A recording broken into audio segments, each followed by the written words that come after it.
Hi and welcome to this Yano video recipe. We upload a new recipe every single day, so make sure you're subscribed to not miss out. Today we're cooking roasted garlic cauliflower.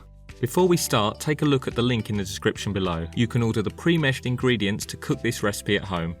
Before you start, preheat the oven to 220 degrees.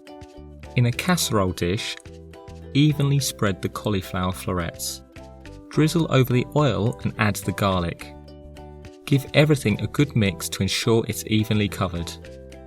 Bake in the oven for 25 minutes, stirring it halfway through.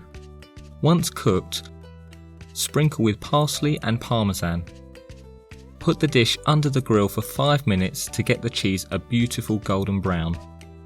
Enjoy the cauliflower while it's hot. It will complement most meals perfectly.